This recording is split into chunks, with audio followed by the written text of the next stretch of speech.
Menurut Abah segalanya ada ahlinya, ya. Tukang pijit ada ahlinya. Maka kalau orang Kiai Abdul Ahyar itu ngomongin nasab nggak pas. Kiai Sukron Makmun karena bukan ahlinya. Sama saja antara Kiai Abdul Ahyar dengan tukang pijit, maka tukang pijit ahlinya di bidang mijit tadi semua. Jadi tidak bisa. Walaupun tukang pijit pengalaman Kiai Abdul Ahyar tentang soal pijit, walaupun Kiai Abdul ilmunya banyak, tetap hebatan tukang pijit dalam bidang mijit gitu kan. Dalam bidang nasab juga. Siapapun ulama, apalagi apa namanya Buya Yahya tadi semua yang hanya ya isinya hanya iklan pondok saya bangun di mana-mana, itu sama gayanya udah gaya Habib Buya Yahya itu. Tadi semua cari sumbangan di iklan di YouTube di apa semua, bahkan di live yang melawan Ba'awi sendiri iklannya ada itu Buya Yahya. Nah, ini di Cianjur, di Sukabumi, di mana-mana. Buat coba.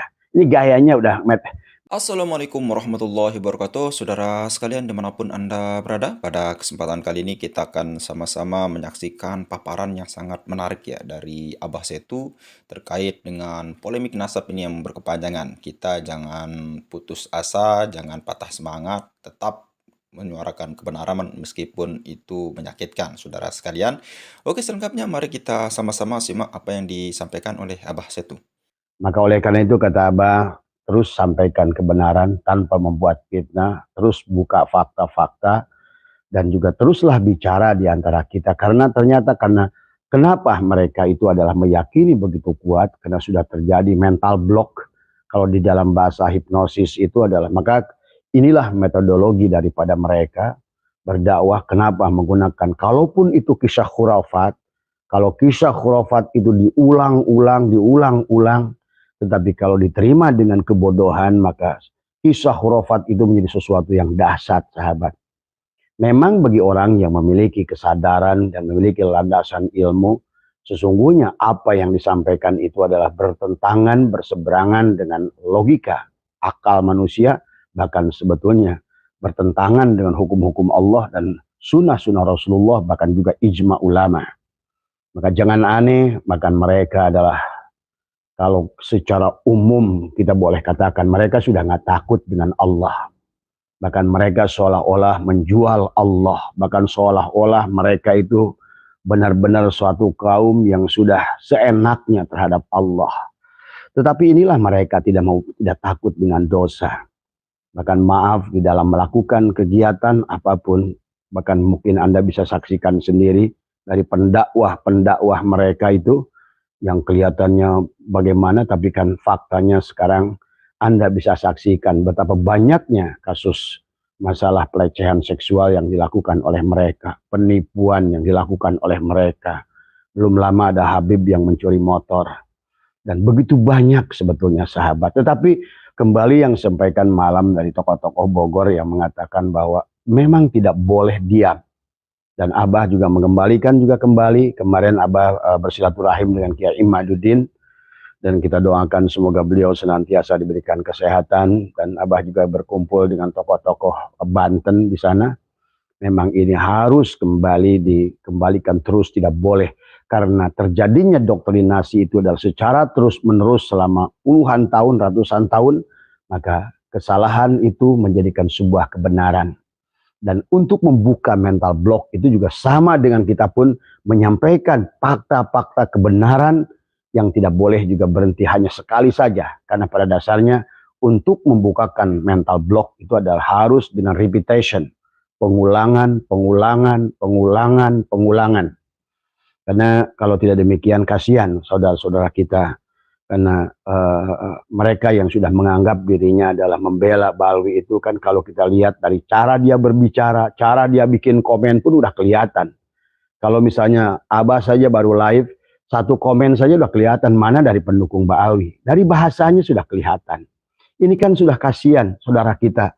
Benar-benar sudah terkontaminasi dengan cara dan etika dan budi yang dipertunjukkan oleh tuan-tuannya mereka, ya sahabat.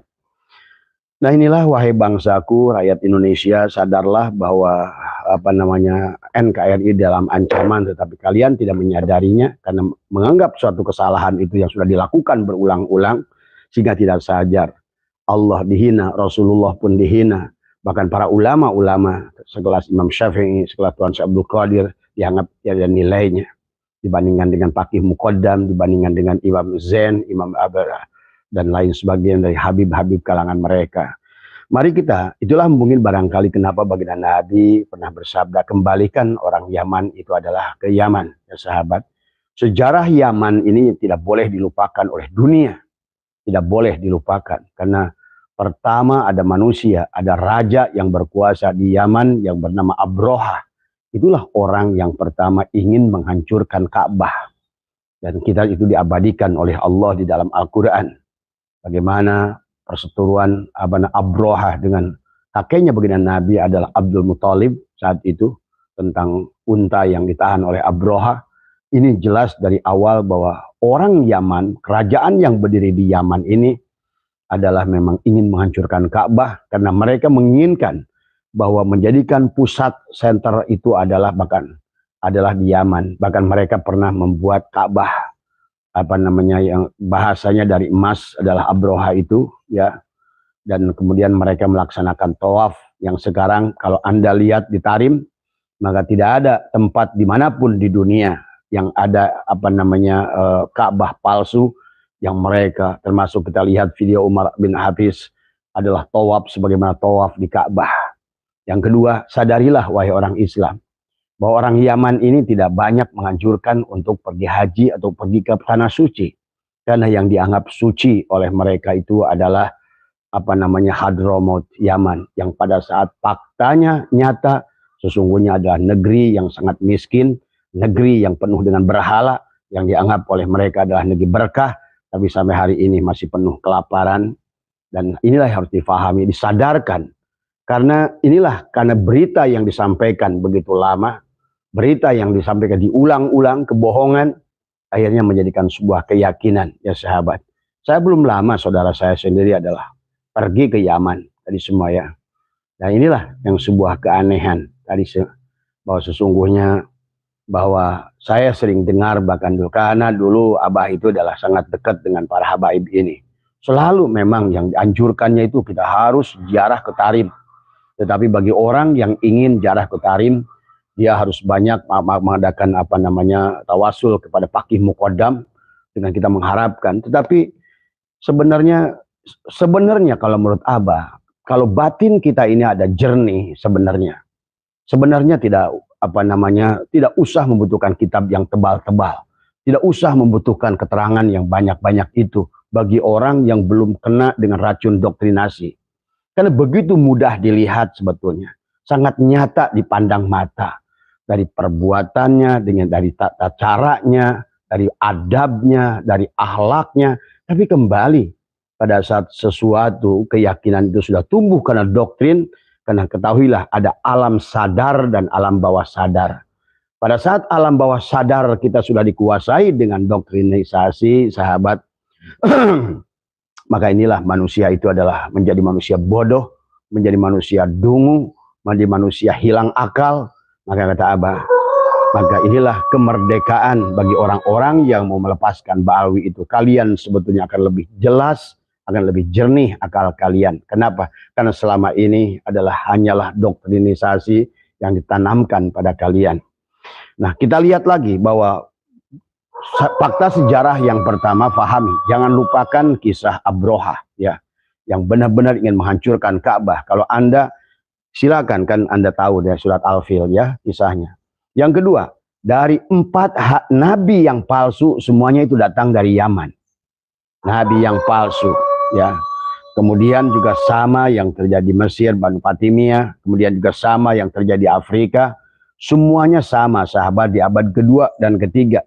Yang mengakui dirinya adalah Dzurriyyat Rasul itu adalah sama. Tujuan awalnya mereka adalah pertamanya ekonomi. Semuanya ekonomi. Karena pada saat seseorang itu menyandarkan dirinya kepada Dzurriyyat Rasul, maka jangan aneh, Habib-Habib yang Indonesia ini juga sama tujuannya ekonomi. Karena Abah sekian puluh tahun mengalami hal semacam itu. Batu cincin yang harusnya harganya 50.000, dia minta jual 1 juta. Kemudian juga tasbih yang seharusnya adalah dengan harga yang cuma 50.000 dijual sekian ratus ribu. Kemudian juga kaligrafi yang sebenarnya hanya tiada picisannya, Mereka itu sebetulnya adalah merampok, meminta, ya. Bahkan kepada Abah itu dulu ada Habib hijau, ada Habib merah. Kalau datang ke rumah, datang keliling, keliling, keliling, keliling. Kemudian Abah ditanya, ada apa Bib? Dia keliling aja di rumah. Habis itu nuliskan angka 99999. Dia bilang apa? Rumah ini akan kebakaran tapi harus bayar kifarat 9.999.099. Ketahuilah, dan mungkin Abah akan sedikit bicara pengalaman sebenarnya adalah luar biasa, ya. Apa namanya yang sudah maaf ya, ini ada telepon tapi nggak tahu cara mematikannya. Ya itu ya, biarkan saja lah karena nggak tahu dari mana matikannya.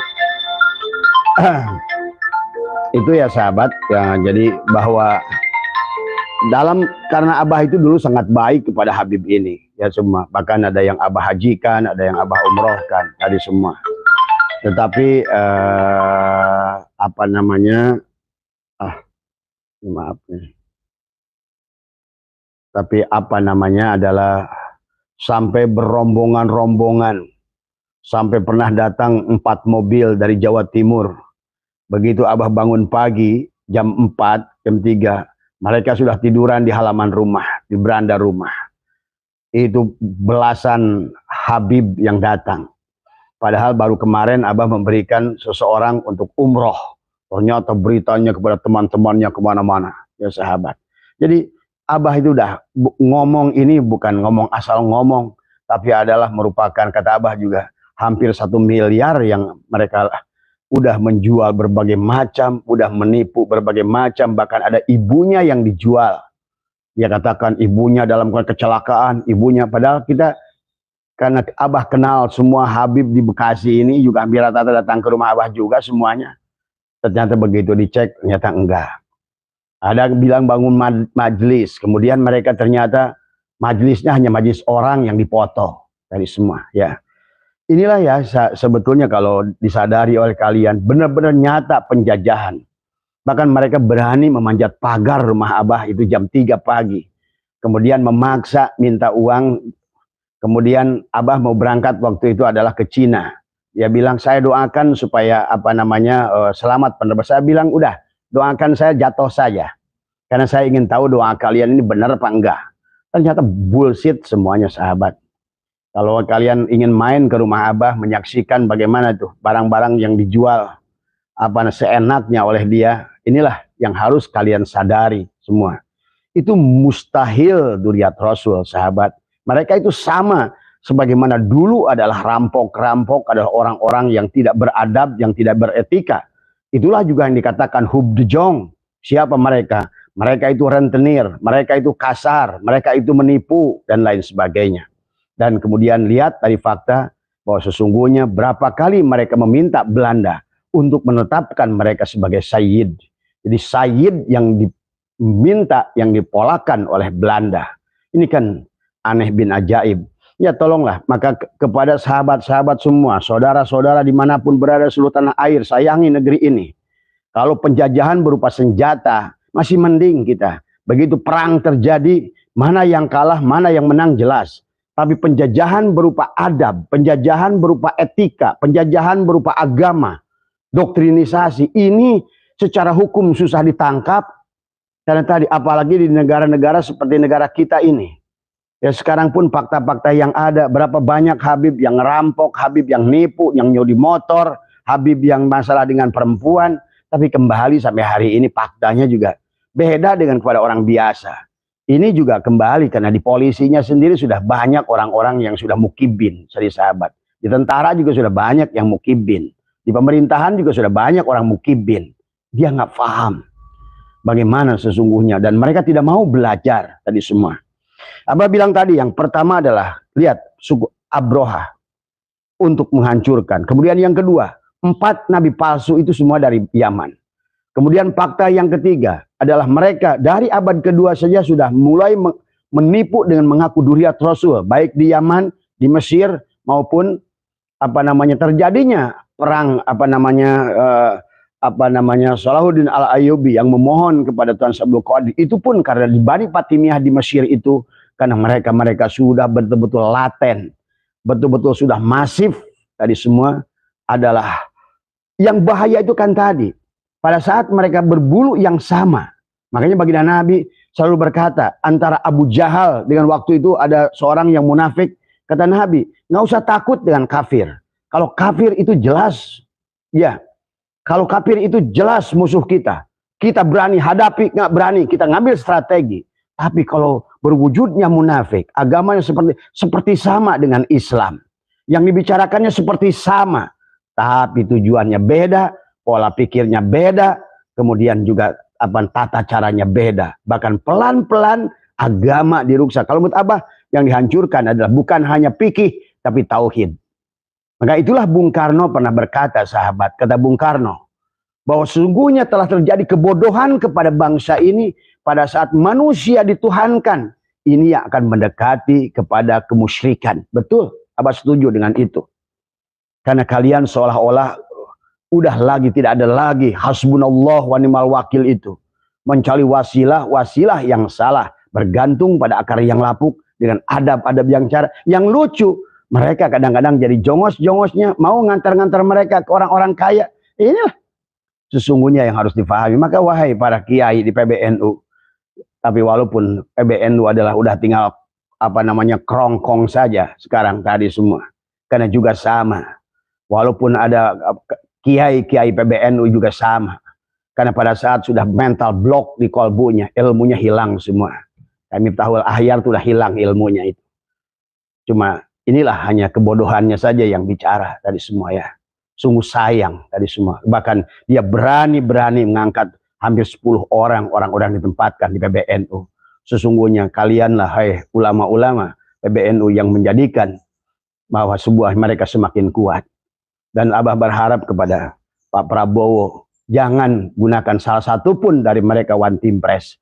Coba buka, lihat betapa sejarah Yaman saja buka. Dan bagaimana sejarah Indonesia dari mulai Habib Utsman bin Yahya. Bagaimana sikap mereka. Dan fahami ya, ini siapa mereka itu. Nah itu pahami tolong ya. Kemudian juga tentang Bani Jurhum. Ternyata setelah dipelajari oleh Profesor Masanam Ali. Yang orang-orang yang merusak Ka'bah. Yang selalu menyimpan berhala-berhala itu ternyata juga Bani Jurhum. Ternyata setelah dipelajari, Bani Jurhum juga ternyata adalah orang Yaman. Inilah maka pantas baginda Nabi bersabda, pulangkan orang Yaman itu ke Yaman.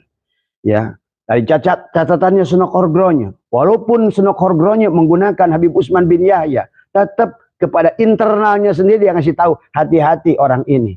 Islamnya beda dengan Said-Said yang kita lawan di waktu perang Diponegoro. Tadi semua mereka punya komitmen, mereka punya kejujuran. Mereka adalah tidak akan pernah bisa diajak damai. Tapi orang ini mudah diajak damai, kata Sunan Kordronyo. Tapi hati-hati, dia bisa berbalik menyerang kita. Itulah dulu kenapa Sunan Kordronyo mendatangkan Muhammad Sukarti dari Sudan. Karena dia juga sudah bingung berhadapan dengan Habib-Habib Yaman ini. Karena nggak bisa dipegang. Dan selalu menuntut adalah bahwa sesungguhnya mereka adalah Sayyid. Nah ini. Tetapi demi untuk mempertahankan status di Indonesia. Ini wahai bangsaku, coba mulailah buka mata kalian tadi semua dengan sejarah. Nabi palsu, kemudian juga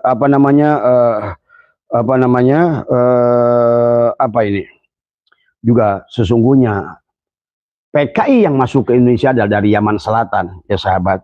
Dan duriat palsu itu sudah ada di Mesir dengan mereka mengaku Banu Fatimiyah, ternyata bukan. Mereka sama saja, sama dengan Muhammad Sulaiman yang datang yang mengaku jadi Sayyid Sayyid Ahmad bin Isa al-Muhajir itu juga sama, merupakan orang Irak yang sesungguhnya dari keturunan Bani Jurhum, yang juga sama dari keturunan Syiah Imamiyah, dan juga ada selalu link dengan Zionis saat itu. Kemudian PKI Yaman, kita ngerti lah, Indonesia ini bukan negara PKI, tetapi faktanya sejarah walaupun tentang siapa Dipo Nusantara Aidit ya, bagaimana kisahnya mereka buat, inilah memang dari sejak zaman dahulu mereka selalu membuat kisah-kisah palsu ini tadi semua ya. Dia mengatakan bagaimana mungkin, katanya Den Aidit. Den Aidit itu anaknya apa namanya Nuh, dan Nuh itu anak angkat. Masa ada anak angkat? Dan tetapi kemudian kalau soal begini, sahabat, lihat saja secara mutawatir pengakuan dua orang anak putranya daripada Den Aidit sendiri mengatakan, bahkan saya mendapatkan silsilah dari Pak Ilham, siapa namanya itu, yang dia mengatakan waktu saya masih ada videonya Jakarta Lawyer Club, dia menyebutkan silsilahnya sampai kepada Ubaidillah. Itu jelas sahabat ya, itu kan dari anaknya. Jadi kita udah ngerti lah tadi semua tentang Barokbah itu bagaimana dan semua. Jadi ya mudah-mudahan, tapi ini memang tidak bisa membukakan mental block tadi semua. Yang sudah ada mental block itulah.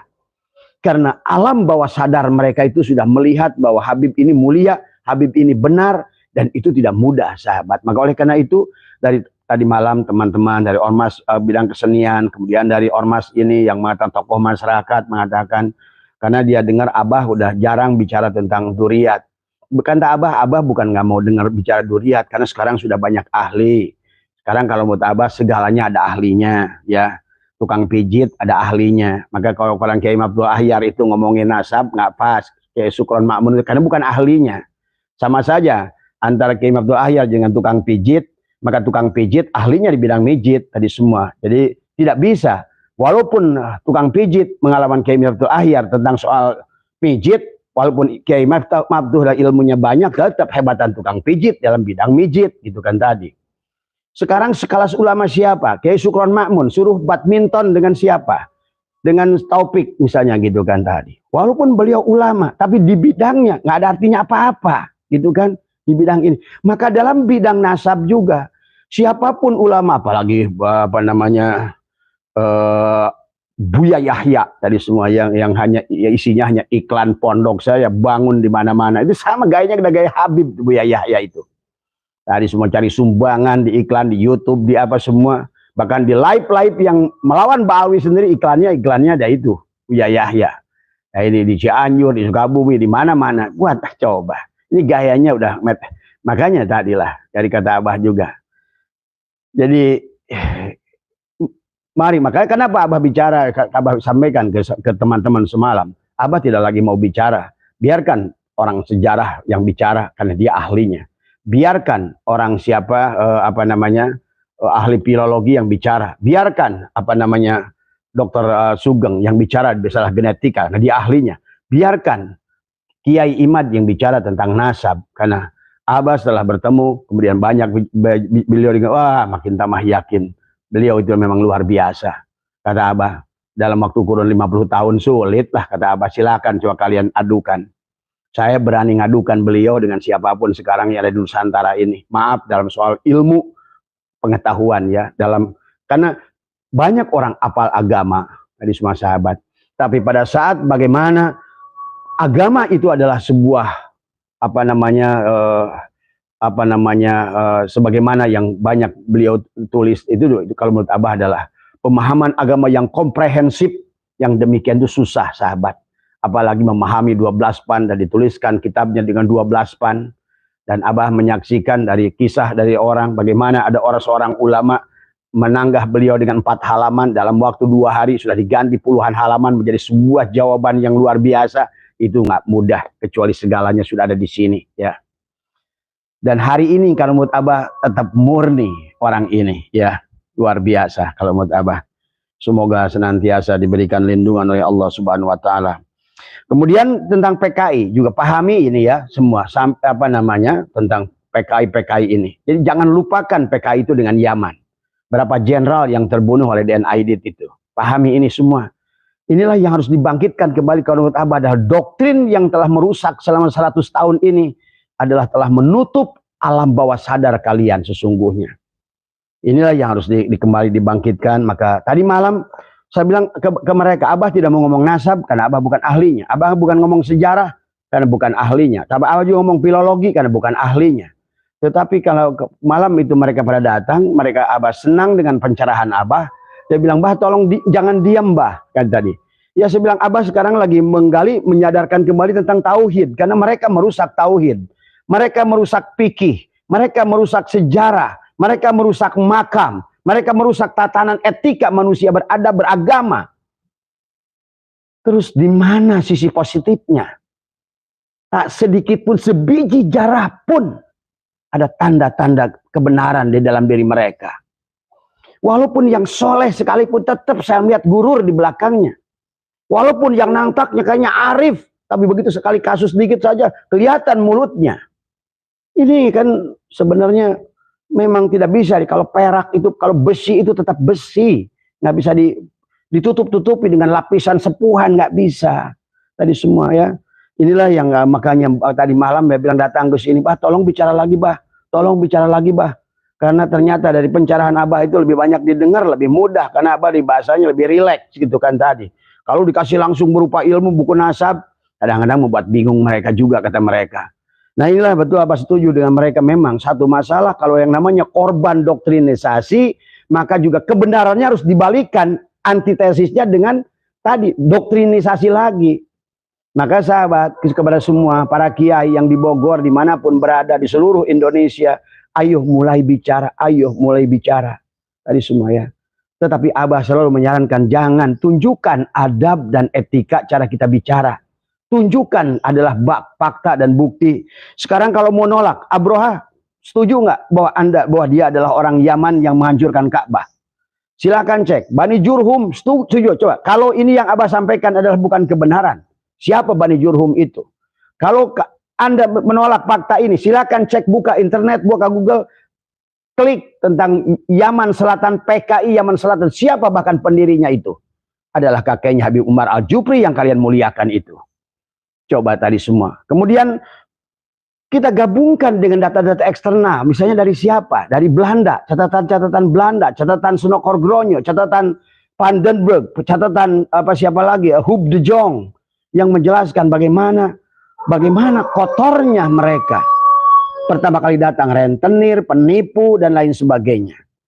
Dan inilah, dan bagaimana mereka dalam itu selalu meminta kepada Belanda ditetapkan adalah sebagai Sayyid keturunan Rasulullah. Nah masa menentukan keturunan Sayyid Rasulullah harus ditentukan oleh Belanda. Dan juga wahai sahabat-sahabat, kalau ingin ceklah di nakobah-nakobah di dunia ini, apakah ada pengakuan kepada Ba'alwi? Ada pengakuan pada Robitoh Alawiyah? Apakah Robitoh Alawiyah itu adalah merupakan nakobah, adalah sebuah lembaga yang berhak menentukan nasab? Enggak. Ini mah udah clear lah urusan itu, kata Abah tadi malam kepada tokoh-tokoh masyarakat. Tetapi yang harus dipentingkan itu, masalahnya semuanya juga udah clear, ilmunya sudah clear. Tapi masalahnya adalah mental block yang harus dibuka. Bagaimana caranya? Jangan diam. Yang sudah bicara terus, kemudian juga bicara, bukan sedikit-sedikit ngeluh. Tadi karena aduh saya nggak dapat perhatian dari sipulan-sipulan. Apa perjuangan harus dapatkan perhatian? Saya dibuang oleh Kiai Imad. Apa yang dibuang Kiai Imad? Kita berjuang ini adalah untuk negara, untuk agama, untuk Rasulullah tadi semua. Maka Abah 2 tahun baru ketemu dengan Kiai Imad. Kenapa? Karena yang Abah bela bukan Kiai Imad, tetapi adalah yang Abah bela kebenaran yang dibawa oleh Kiai Imad dan kawan-kawan. Kebenaran yang terus disampaikan oleh Gus Nur Ihya, yang disampaikan oleh Kiai Suparman, disampaikan oleh Marzuki Mustamar, disampaikan Ki Agil Siraj, disampaikan juga oleh Gus Muwafiq, disampaikan oleh Mustafa Bisri, Kiai Mustafa Bisri, disampaikan oleh ulama-ulama yang lain. Abah mengharapkan keriduannya. Anggaplah ini sebuah sodakoh dari Anda untuk terus tidak boleh berhenti. Silakan, apakah itu buat TikTok, video kecil, kalaupun nggak mau live seperti Abah, silakan rekam sama cucunya, sama siapa. Tapi cari dulu fakta. Yang penting semakin banyak yang bicara. Karena mental block itu harus dibuka. Mental block itu harus dibuka. Sebagaimana orang kenapa bisa disuruh tidur, kata hipnotis, tidur dia. Tadi semua. Karena mental block itu adalah mengunci. Yang dikhawatirkan, Islam adalah agama yang selalu menghargai akal. Makanya afala ta'kilun, afala yatafakkarun, afala yatadabbarun. Bagaimana doktrin ini bisa sesuai dengan Islam yang menghargai akal tadi semua. Dan sesungguhnya dengan Habib ini justru memberengus akal, membunuh akal manusia, sehingga yang adalah doktrin. Sehingga pada saat dikatakan rantai emas dari langit pun kalian percaya. Kita ngerti khurafat, kita ngerti yang namanya khariqulil adat, Kita ngerti yang namanya apa namanya karomat. Tapi tidak dengan demikian, ya sahabat. Karena karomat itu adalah merupakan karomah, itu adalah headnya daripada aulia. Bukan sesuatu yang bisa ditetapkan. Bukan sesuatu yang datang terus-menerus. Sama saja seperti mujizat. Mujizat itu hanya sekali. Bahkan Nabi Musa alaihissalam belum ngerti mujizatnya bisa memukul laut itu dengan sebelum dia tahu bahwa laut itu bisa terbelah. Ini kan Nabi Musa saja nggak ngerti bahwa tongkatnya bisa membelah laut. Nabi Ibrahim saja nggak ngerti bahwa api itu akan dingin. Ini kalau dengar kasih Habib semua tadi. Bahkan menghina hukum-hukum Allah. Dengan menuliskan kepada malaikat munkar wa nakir. Seolah-olah mereka itu benar-benar udah di atas Allah mereka itu. Mereka itu udah di atas Rasulullah. Waduh. Masya Allah. Astagfirullah. Inilah kalau dibiarkan luar biasa. Hancur negara ini ya. Kemudian mereka parasit makam sudah ditulis oleh Senokor Gronye, oleh Hub de Jong dalam bukunya. Mereka itu parasit makam dan mereka bisnis makam dari dahulu. Jangan aneh, sekarang yang ada di Hadramut itu adalah makam-makam palsu semuanya. Nah, inilah yang harus dipahami ya. Karena mereka jadi kemudian juga dari dulu adalah menjual nasab. Mereka bukan menjual ilmu, yang dijual adalah nasab. Saya duriat, saya duriat, saya duriat dalam tubuh ini, dalam darah ini. Inilah. Itu segala apa yang mengatakan sesuatu itu pasti palsu. Yang mengaku nabi pasti palsu. Yang mengaku mursyid pasti palsu. Yang mengaku wali pasti palsu. Siapapun yang mengaku palsu. Karena siapa yang asli justru dia adalah nyumput buni dinu caang. Muawani nemrak. Saking dia malu kepada Allah. Apalagi mengaku duriat Rasul. Nah ini ya. Ya memang, kalau berdasarkan surat Waqiah, memang manusia ini kebanyakan sesuai dengan surat Al-Quran. Walaqad darokna li jahannam katsiran. Kebanyakan jin dan manusia neraka jahanam. Tadi wajar kalau pendukungnya banyak, karena memang neraka jahanam paling banyak. Bahkan dalam surat Waqiah, orang itu dibagi 3 kelompok. Ashabul yamin, ashabul simal, golongan muqarrabin. Dan golongan muqarrabin itu sullatun minal awalin wa qalilun minal akhirin. Memang wajar, memang dunia ini di akhir ini memang paling banyak kata Allah walaqad darokna li jahannam katsiran. Kalau sudah katsiran dalam bahasa Arab itu 99%. Karena jawaban itu cocok dengan tadi. Orang yang lulus kepada Allah secara bigoiri hisab itu hanya 1%. Sullatun minal awalin wa qalilun minal akhirin, sedikit. Nah inilah pantas memang kalau memang pasti orang yang semacam Mbak Alwi ini akan banyak pendukungnya. Dan jangan lupa duitnya banyak. Inilah terjadinya apa namanya sekarang, bisa membeli kesultanan, bisa membeli ini, bisa membeli tokoh politik, bisa membeli, duitnya gede. Dulu kalau Ba'asyir mengumpulkan duit dengan kelopak-kelopak masjid di mana-mana, hati-hati. Mereka justru ada ribuan makam sudah diciptakan. Kemudian di sananya ada bisnis makam. Ini biaya untuk revolusi sesungguhnya, harus dipahami itu. Ya, sekarang bisa dirasakan. Dan saya menyaksikan kiai-kiai yang dulu saya melihat sudah baik sikapnya, tiba-tiba berani lagi.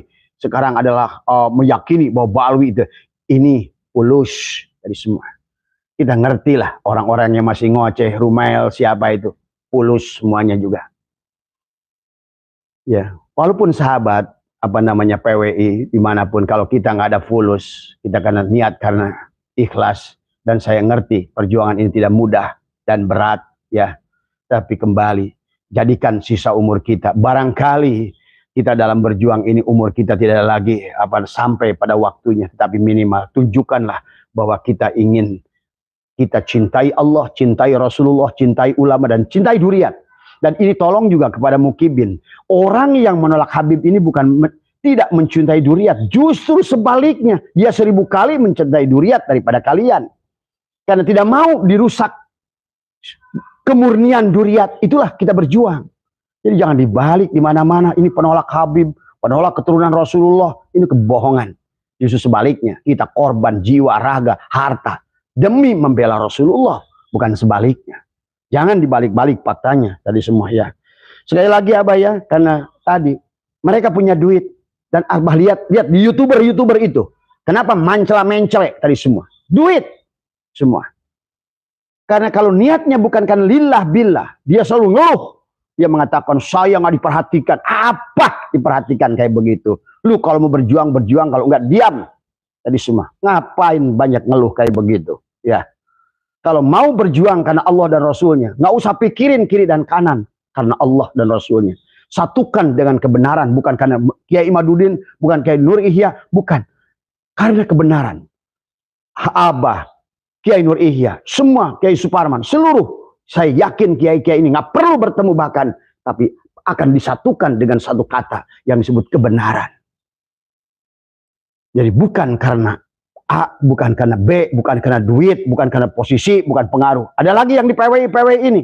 Jangan ribut urusan posisi. Silakan mau jadi ketua, mau jadi penasehat, menjadi apa. Ini semua ya. Ini maka luruskan niatnya. Jangan sampai hanya gara-gara mungkin mau berdiri PWI-nya. Malah sering Abah dengar kasus. Tadi semua ribut, ya posisi dan lain sebagainya.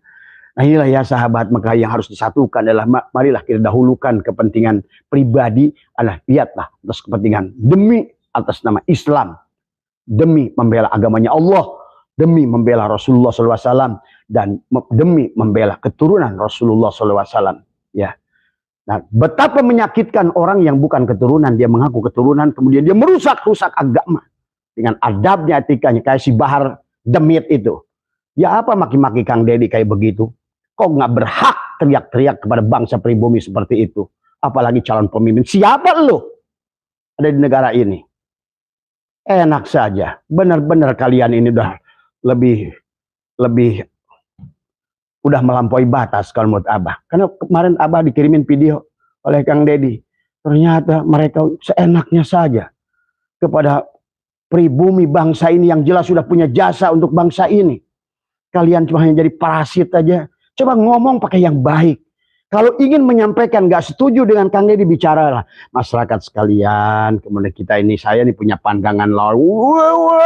Aduh, bener-bener itu bangsa barbar gitu semua dulu. Itu mah memang harus digilas yang kayak gitu tuh. Makanya wahai coba bayi bersatu. Jangan biarkan semuanya. Mulailah kembalikan semangatnya. Karena kalau doktrinasi harus dilawan doktrinisasi lagi. Ya semoga kita doakan para ulama yang sudah bahu-membahu tadi semua. Profesor Kiai Agil Sirot terus bicara di atas, Profesor Mahfud MD terus bicara, Ibu Irma Suryani di kalangan politik juga sudah bicara. Ada sebagian yang masuk ke dalam tentara, yang sudah kepolisian semua, tapi butuh waktu dan sabarlah dalam proses. Nabi Musa alaihissalam yang dikisahkan oleh Allah dalam Al-Quran, bahkan Allah sudah menjanjikan kepada Nabi Musa sebuah proses akhir dari perjuangan. Tapi akhir itu bisa berakhir dengan 40 tahun sahabat. Dan itulah maka yang dikatakan Kiai Imad kemarin waktu Abah ke rumahnya. Betul. Kalau hari ini segala selesai, itu akan goncangan kepada mereka sendiri.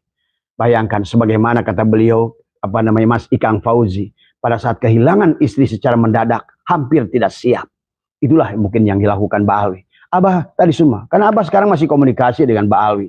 Yang teman-teman yang Mbak Alwi. Dan mereka pelan-pelan sudah mulai menyadari itu. Cuma Abah sarankan kalian, jangan tiba-tiba merubah semuanya. Kok tiba-tiba Habib dihilangkan jadi Sayyid semua. Karena yang Abah tahu semua nama kalian tuh dikasih Sayyid. Aduh. Kembali lagi berarti niat kalian ini nggak jujur. Kalian ini cuma yang benar-benar ingin menipu masyarakat. Karena tahu. Karena sekarang udah banyak berita yang asli itu Sayyid dan Syarif. Tiba-tiba mereka membuat gelarnya ganti Sayyid semua. Nah inilah yang dulunya Habib sekarang Sayyid. Nah inilah ini tadi semua dengar yang tadi. Sebetulnya mereka bisa begitu karena kalian juga. Maka kitalah juga semua. Ya, tadi semua. Semoga Allah senantiasa menolong kita. Dan maaf buat Mas Bambang, Mas siapa dan teman-teman. Pagi ini Abah tidak mengkaji kajian ilmu karena begitu banyak tamu dari kemarin.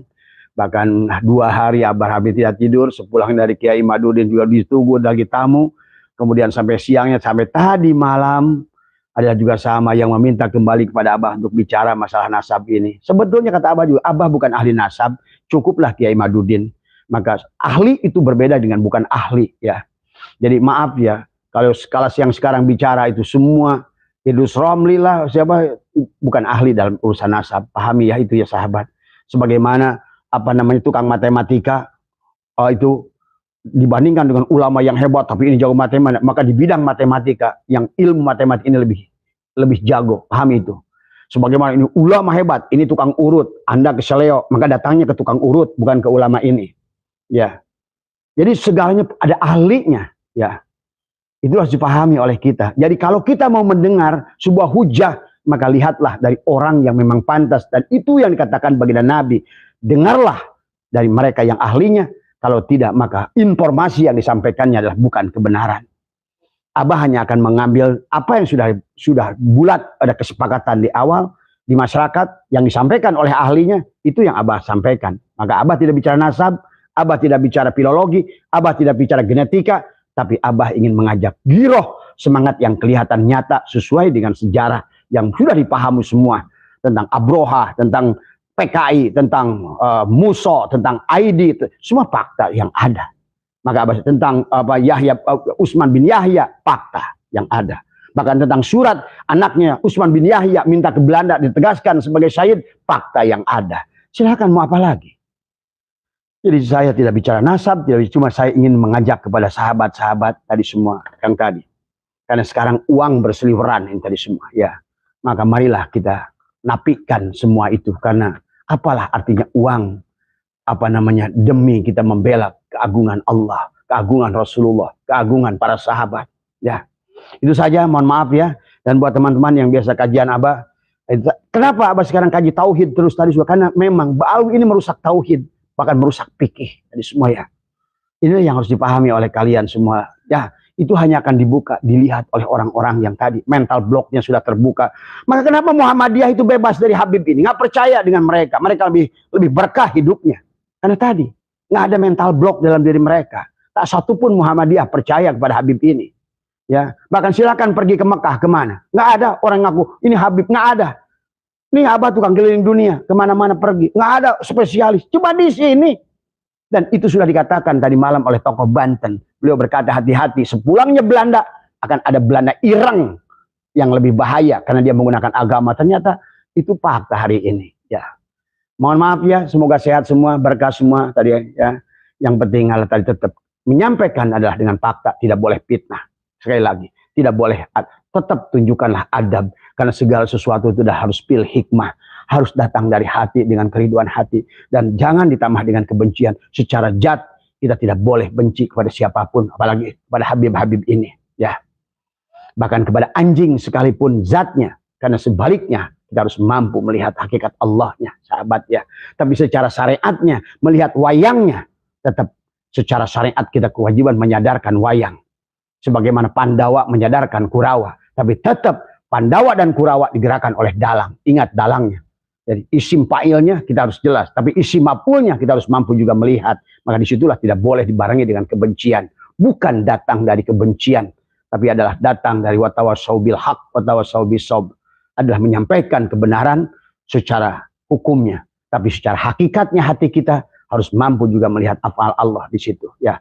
Mohon maaf atas kekurangan. Terima kasih. Assalamualaikum warahmatullahi wabarakatuh. Oke, saudara sekalian, itu tadi pemaparan yang sangat luar biasa sekali, panjang dan lebar. Kiai sepuh kita, Abah Setu, luar biasa sekali di dalam menyemangati daripada kita semua dalam berjuang membela nasab orang yang paling mulia, yaitu baginda Nabi besar Muhammad Sallallahu Alaihi Wasallam. Dalam penyampaian beliau itu ada beberapa hal, saudara sekalian ya, yang sangat sangat penting sekali untuk kita jadikan sebagai landasan kita dan sebagai renungan kita. Nah, jadi yang pertama itu, kata Abah Setu itu, mereka selalu menggunakan segala cara di dalam memenuhi tujuan mereka, apa visi misi mereka, memenuhi segala cara. Baik itu menggunakan jasa para mukibinnya maupun menggunakan hal-hal yang sangat tempat strategis untuk memenuhi tujuan mereka, saudara sekalian.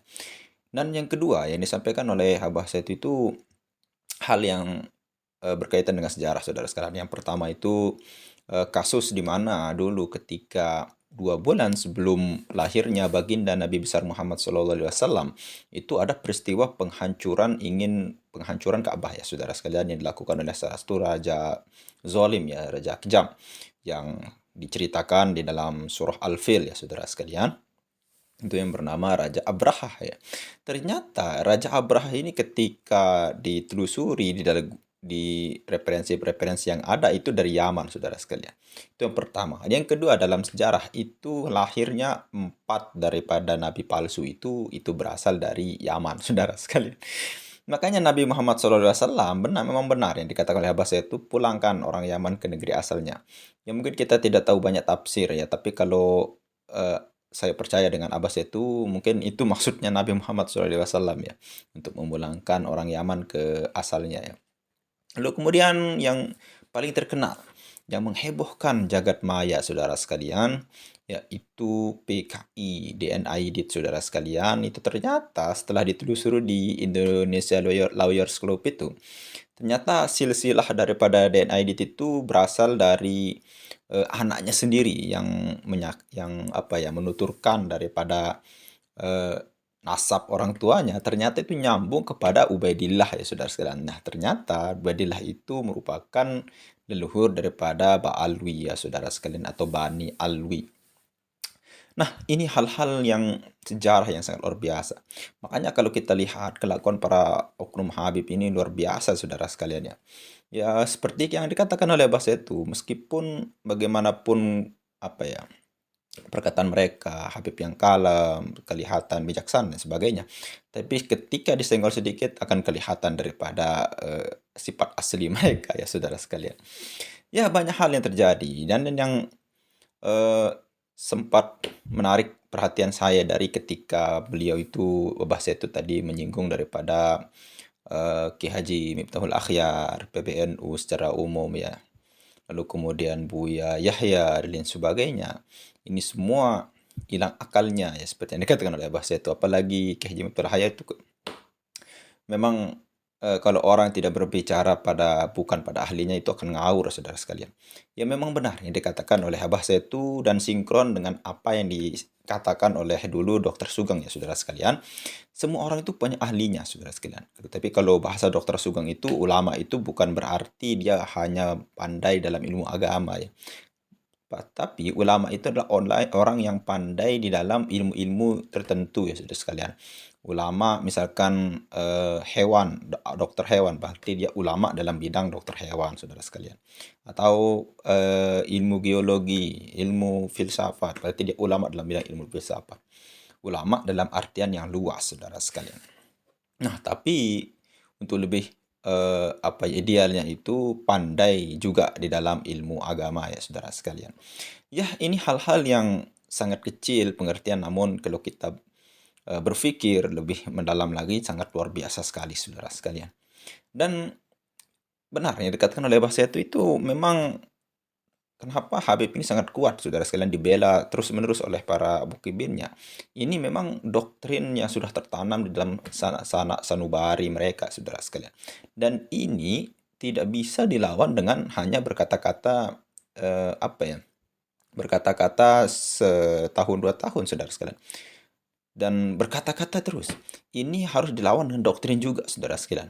Makanya bahasa itu di dalam channelnya itu, saudara sekalian, itu membahas tauhid dan sebagainya. Karena Ba'alu ini sudah merusak, merongrong daripada tauhid kita, saudara sekalian.